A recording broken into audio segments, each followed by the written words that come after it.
Бажаю здоров'я. 30 серпня 2024 рік і у нас огляд бойових подій на Кліщівці, Часім Яру та інших напрямках.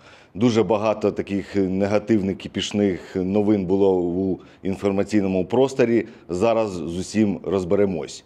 Поїхали.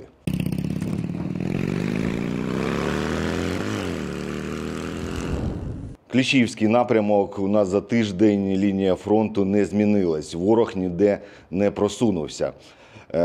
У нього продовжується така тактика, вони накопичуються і проходять десь по один-два чоловіка і питаються накопичитись десь, де у них пункти спостереження або вогневі точки.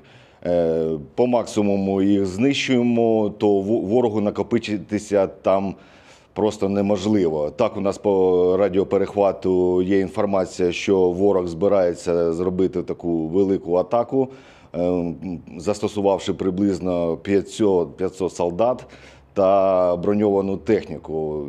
Чекаємо, але нічого таке не відбувається.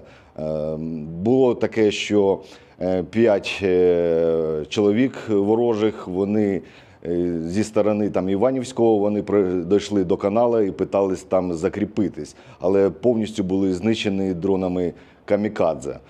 Ну і не тільки ми знищуємо ворога, але і зцілюємо. Розкажу таку історію. У підарів іде евакуація, 2 на ношах несуть пораненого. Ну і думаємо, чим би їх зараз покріпити. Ну і перший постріл робимо з уламкового снаряду.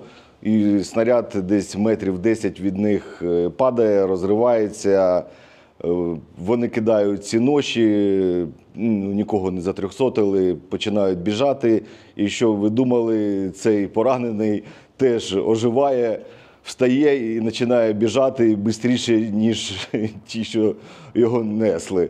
То воно і смішно, і грішно, обідно, що нікого там не затрьохсотили, але зцілили одного ворожого пораненого. Ну, то таке. Шутка юмора присутня і на війні, але як воно є. І саме на Кліщівському напрямку дуже велика концентрація ворожих БПЛА, це розвідники, і дрони камікадзе, і скиди, і постійно вони кріплять наші пункти спостереження, вогневі точки, саме скидами, дронами камікадзами, ще міномети додаються, то постійно вони працюють і снаряди у них не закінчуються. Напрямок Часового Яру. За тиждень лінія фронту там не змінилась. Ворог як зайняв оборону вздовж каналу Сіверський Донець-Донбас, так і залишається. Але на минулому тижні я розповідав, що така тиша трошки, ворог не так атакує. І тільки вийшла ця новина у п'ятницю, і вночі пішла така атака масована, і за ніч десь 10 атак приблизно було, саме на Часім Яру.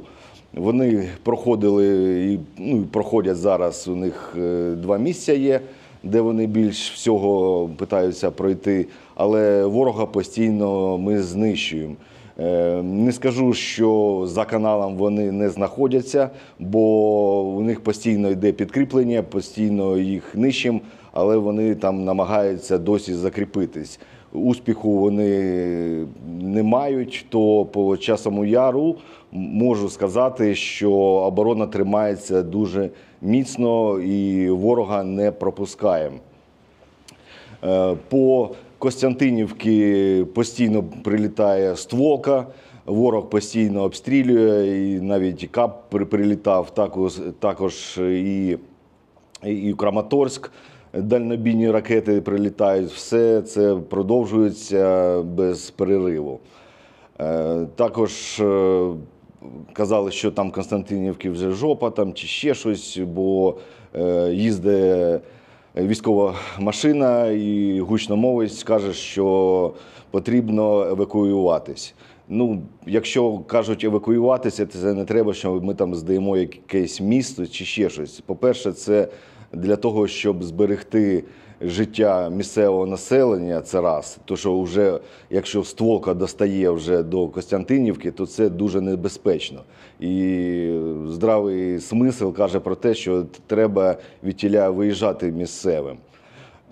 Плюс місцеві, хочу вам сказати, вони військовим і заважають, і таке лишнє до них увагу потрібно приділяти, тому що дуже багато і таких ждунів, які ходять, висматрюють, закладують, де наші позиції, де хто розташований, і туди і прилітає потім. То чим менше місцевого населення, чим менше вони будуть ходити, щось висматрювати, тим ціліше будуть і наші солдати. То не нехтуйте евакуацією, краще виїхати, потім заїдете. Костянтинівку ніхто здавати не буде, це 1000%. І нема ніяких предпосилок, що ворог може швидко дійти до Костянтинівки, хоча до 0-10 кілометрів. Все там тримаємо, все гарно. По Торецькому напрямку у нас невеличкий мінус, ворог потрошки там проходить. Десь приблизно 1-2 хати в передмісті Торецька він захоплює. Це дуже повільно, якщо ми будемо порівняти з Бахмутом, коли вже в передмісті був ворог, то вони стрімко туди йшли. Звісно, там така навала була зеків і чого завгодно.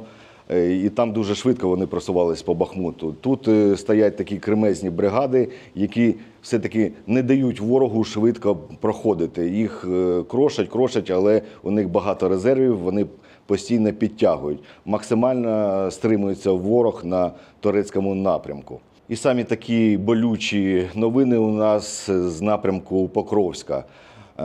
Всі бачать, що ворог в день він захватує як мінімум одне селище, і він потрошку просувається. Просувається у бік міста Покровськ. Там вже йде примусова евакуація, я вже це розповідав, ворог обстрілює і місто.